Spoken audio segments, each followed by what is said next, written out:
जब माँ बाप साथ हो तो लोगों से क्या डरना। अगर आप लोग अपनी बेटी को यहाँ से ले जाना चाहते हैं तो खुशी से ले जाए। बदनामी तो आपकी ही होगी क्योंकि हम तो लड़के वाले हैं। पूनम की शादी होकर 6 महीने हो गए थे, लेकिन उसके ससुराल वालों ने उसे इन 6 महीनों में एक बार भी मायके नहीं भेजे थे। हम लोग भी उससे मिलने जा नहीं सकते थे। आखिरकार हमारी इकलौती बेटी है, ऐसा करते हैं हम खुद ही उसे मिलाते हैं। वैसे भी अब 2 दिन बाद दिवाली है, दिवाली के बहाने से उसे मिलाएंगे। मेरी तो आंखें तरस रही हैं अपनी बेटी को देखने। पूनम की माँ आशा बेटी को याद कर अपने पति से कहने लगी, तुम सही कह रही हो, पर बेटी के ससुराल में यूं बिन बुलाए ताक झाक करना सही नहीं लगता मुझे। पूनम के पापा सतीश जी ने कहा, दिवाली के बहाने से हम पूनम से मिल सकते हैं, लेकिन मैं तुम्हें एक बात कहूँ क्या? कहिए ना। क्या बात है? आशा जी ने कहा, जिस ऊंचे और खानदानी घर में पूनम की शादी हुई है, ऐसे तो किसी ने सपनों में भी सोचा नहीं होगा कि हमारी बेटी इतने बड़े घर की बहू बनेगी। मेरे दोस्त मुझसे कहते थे, बेटी है मतलब तुम पर एक बोझ है। जब हमने अपनी बेटी की शादी राजकुमारी की तरह बड़ी धूमधाम से की तो सब लोग देखते रह गए, वो भी इतने बड़े रईस खानदानी घर में, जिन्हें शहर का हर इंसान पहचानता है। सतीश जी अपने समधियों की तारीफ करते हुए कहने लगे,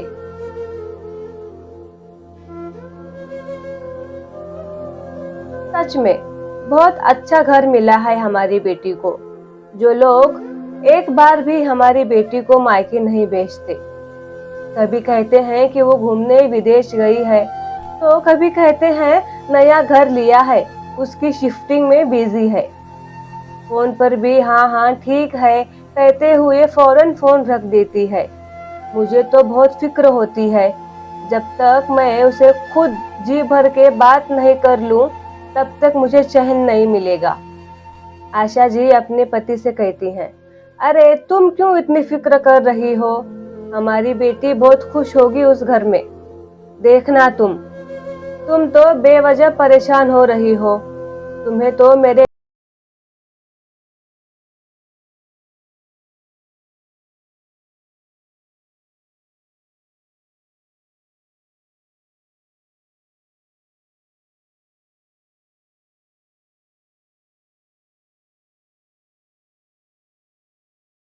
करो अभी, कल बेटी के ससुराल जाना है, उसकी तैयारी करो। आशा जी अपनी बेटी के लिए अपने हाथों से बूंदी के लड्डू, गुजिया, शंकरपाली चिवड़ा बनाती है और उसके लिए नए कपड़े, चूड़ियां पैक करती है। दूसरे दिन तैयार होकर सतीश जी और आशा जी अपने बेटी के ससुराल पहुंच जाते हैं। और अरे आप लोग इस तरह अचानक पहले क्यों नहीं बताया कि आप लोग आज आ रहे हैं, तो मैं भी आपके लिए कुछ तैयारियां करती।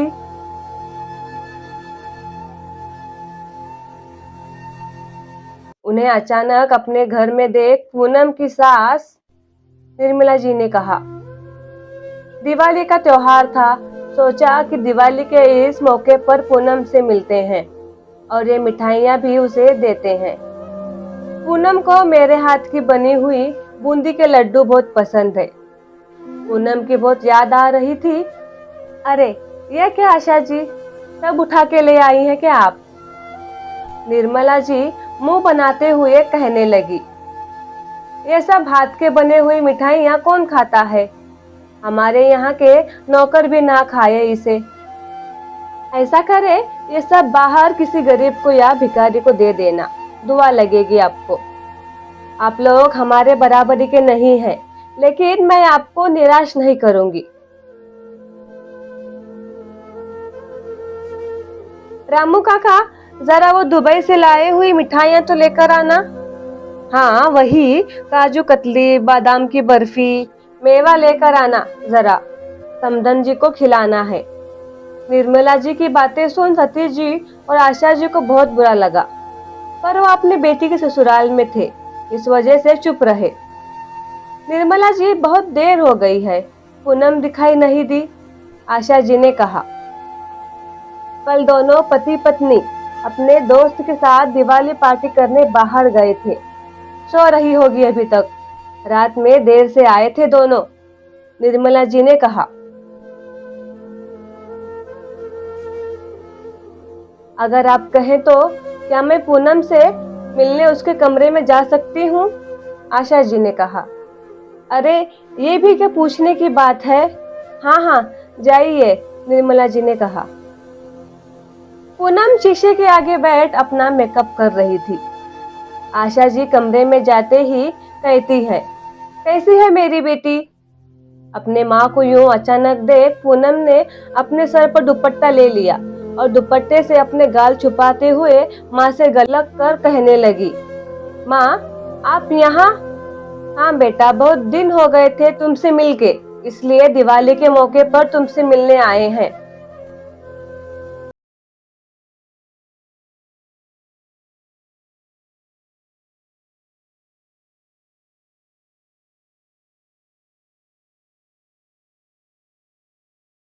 अच्छा, निर्मला जी बता रही थी कि तुम और दामाद जी बाहर गए थे रात में।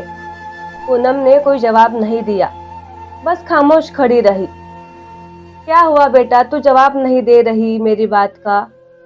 तू परेशान भी लग रही है, बता मुझे क्या हुआ है। जब आशा जी ने पूनम के चेहरे से दुपट्टा हटाया तो देखा कि पूनम के गालों पर उंगलियों के निशान थे, पीठ पर भी जख्म के निशान थे।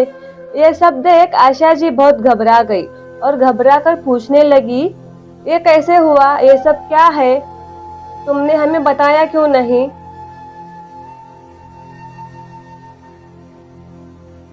माँ आप क्यों इतना परेशान हो रही हैं, मुझे कुछ नहीं हुआ है, वो मैं परसों बाथरूम में पैर फिसल कर गिर गई थी।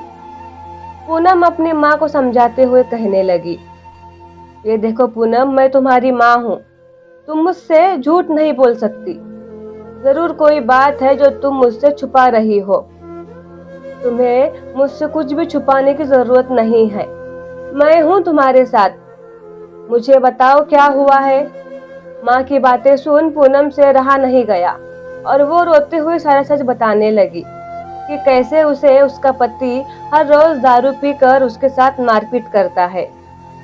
पूनम की बातें सुन आशा जी को बहुत गुस्सा आया और वह पूनम को लेकर कमरे से बाहर हॉल में आ गई,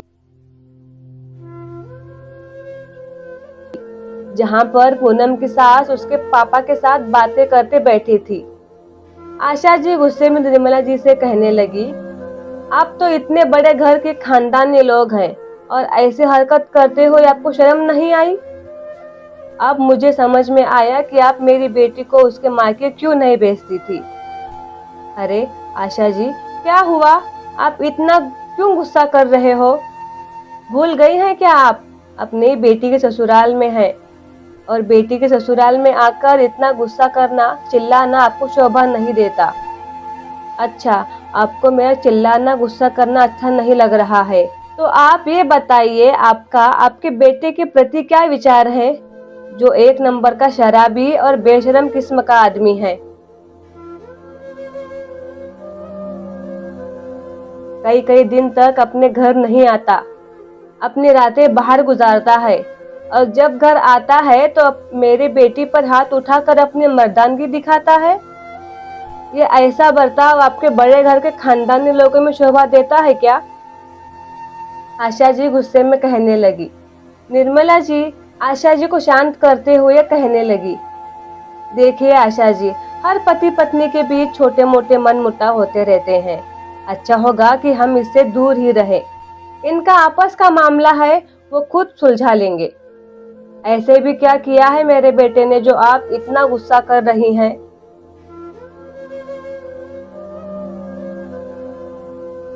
ये देखिए, हम खानदानी बड़े लोग हैं और हमारे शौक भी उतने ही बड़े हैं। हमारे यहाँ तो रात में बाहर जाकर पार्टियां करना ये तो आम बात है। निर्मला जी कहने लगी। अच्छा, तो आपके कहने का मतलब है कि नशे में अपनी बीवी के साथ मारपीट करना ये आम बात है? आशा जी ने कहा। जब आपको इतनी प्रॉब्लम थी तो आपको अपने बराबर के लोगों में शादी करनी चाहिए थी अपनी बेटी की। आप ही आए थे हमारे घर अपनी बेटी का रिश्ता लेकर।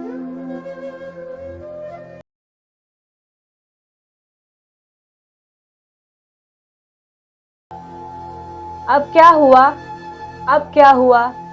छोटी मोटी बात भी संभाल कर नहीं ले सकती आपकी बेटी? कोई बात नहीं, आप लोग फिक्र मत कीजिए, कुछ और दिन बीत जाने दीजिए, इन सब की आदत हो जाएगी पूनम को। निर्मला जी की बातें सुन आशा जी बहुत हैरान हो गई। उन्हें लगा कि वो अपने बेटे के हरकतों पर माफी मांगेंगे, उन्हें अफसोस होगा, पर नहीं। निर्मला जी को अफसोस तो क्या, उन्हें तो जरा भी शर्म नहीं आ रही थी।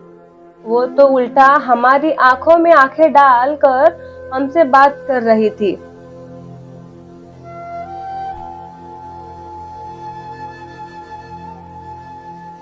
सतीश जी भी गुस्से में कहने लगे कि देखिए समधन जी, अब तक मैं चुप था क्योंकि मुझे लगा कि आप अपने बेटे को समझाने की बात करेंगी, पर नहीं, आप तो अपने बेटे की गलती को छुपाकर उल्टा हमें समझा रही हैं। अब मैं यहाँ पूनम को एक मिनट भी नहीं रहने दूंगा। चलो बेटा, यहाँ से, जहाँ तुम्हारी कोई कदर नहीं, वहाँ मैं तुम्हें नहीं रहने दूंगा। जिस तरह से उसने तुम्हें मारा है, ऐसे तो कोई जानवरों को भी नहीं मारता। ठीक है, फिर आप अपनी बेटी को खुशी से ले जाइए, मैं आपको नहीं रोकूंगी।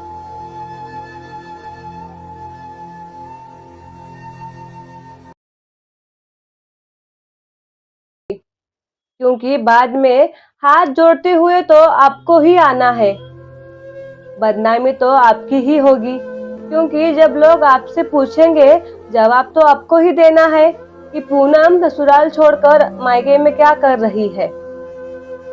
हमसे तो कोई नहीं पूछेगा, क्योंकि हम लड़के वाले हैं। इसलिए कहती हूँ इसलिए कहती हूँ, ज्यादा मत सोचिए, जैसे चल रहा है चलने दीजिए, और आप जिस कदमों से आए थे उसी से उल्टे पैर लौट जाइए। निर्मला जी इतरा कर नाक चिढ़ाते हुए कहने लगी। निर्मला जी का यूं इतराते हुए बात करना सतीश जी को बहुत बुरा लगता है और गुस्से में कहने लगे, आप बिल्कुल सही कह रही हैं, रिश्ता हमेशा अपने बराबर के लोगों में करना चाहिए, क्योंकि बड़े घर के खानदानी लोगों के कारनामे, उनकी हरकतें कितनी बड़ी बड़ी होती हैं आज देख ली हमने। ऐसे लोग तो सिर्फ इज्जतदार होने का दिखावा करते हैं, पर उन्हें छोटे लोगों की इज्जत और कदर करनी नहीं आती। आज मैं अपने ही नजरों में गिर गया हूँ। मुझे खुद से नफरत हो गई है, क्योंकि मैंने अपनी पढ़ी लिखी समझदार बेटी की बात नहीं सुनी। उसने कहा था मुझसे कि मेरी शादी अभी मत कराइए, मुझे जॉब करना है, अपने पैरों पर खड़ा होना है, पर मैंने बगैर कुछ सोचे अपने बेटी की शादी करवा दी। मुझे लगा कि इतने बड़े घर का रिश्ता दोबारा नहीं आएगा, इतने बड़े घर की बहू बनेगी तो उसकी किस्मत खुल जाएगी, वह यहाँ पर बहुत सुखी रहेगी। पर मैं गलत था। अब सच्चाई मेरे सामने है और मैं यह देखकर अपनी बेटी को इस नर्क में और नहीं रहने दूंगा। चलो आशा, हम यहाँ से सीधा पुलिस स्टेशन जाएंगे और इन लोगों के खिलाफ घरेलू हिंसा का एफआईआर दर्ज करेंगे, ताकि लोगों को भी तो पता चले कि इन जैसे अमीर घर के खानदानी लोग अपनी बहू के साथ कैसा बर्ताव करते हैं और इनकी सोच कितनी घटिया है, ताकि कोई और बाप अपनी बेटी की यहाँ शादी करके उसकी जिंदगी ना बर्बाद करे। ऐसा कहते हुए तीनों वहां से पुलिस स्टेशन के लिए निकले। निर्मला जी ने उन्हें रोकने की बहुत कोशिश की, पर वो नहीं माने। फिर पुलिस स्टेशन जाकर उन्होंने एफआईआर दर्ज करवा दी और ये बात आग की तरह पूरे शहर में फैल गई। कुछ दिनों के बाद पूनम ने तलाक ले लिया और शादी में जो भी खर्च किया गया था वो सब वापस ले लिया। पूनम एक पढ़ी लिखी और समझदार लड़की थी। उसने हार नहीं मानी और बड़ी समझदारी से काम लिया। कुछ दिनों बाद पूनम को अच्छे कंपनी में जॉब भी मिल गई। वो पढ़ी लिखी थी, इस वजह से जॉब मिलने में ज्यादा परेशानी नहीं हुई। कुछ महीनों बाद पूनम के लिए राहुल का रिश्ता आया, जो कि उन्हीं के बराबर के लोगों का था। सतीश जी ने कहा, मैं पहले अपनी बेटी से बात करता हूँ, फिर आपको बताता हूँ। जब पूनम से पूछा गया तो उसने हाँ कर दी। पूनम अपने माँ बाबा के आशीर्वाद और खुशी के साथ अपनी जिंदगी की एक नई शुरुआत की, जिसमें वो अपने अतीत को भूलकर अपने आज को खुशी से जीने लगी। पूनम अपने विवाहित जीवन में बहुत सुखी और खुश थी। यह देखकर सतीश जी और आशा जी भी बहुत खुश थे। आखिरकार माँ बाप की खुशी भी तो बच्चों की खुशी में ही होती है। बदनामी के डर से भले एक बेटी चुप रह सकती है, लेकिन माँ बाप यह कभी नहीं चाहेंगे कि उनकी बेटी सिर्फ बदनामी के डर से पति के हाथों उसके अत्याचारों का और घरेलू हिंसा का शिकार बने। जब ऐसे माँ बाप हर कदम पर आपके साथ हो तो लोगों से क्या डरना। आशा करती हूँ दोस्तों की कहानी आपको पसंद आई होगी। कहानी पसंद आई होगी तो लाइक करें। कहानी के बारे में सुझाव देने के लिए कमेंट करें। मुझे सपोर्ट करने के लिए मेरे चैनल को सब्सक्राइब जरूर करें।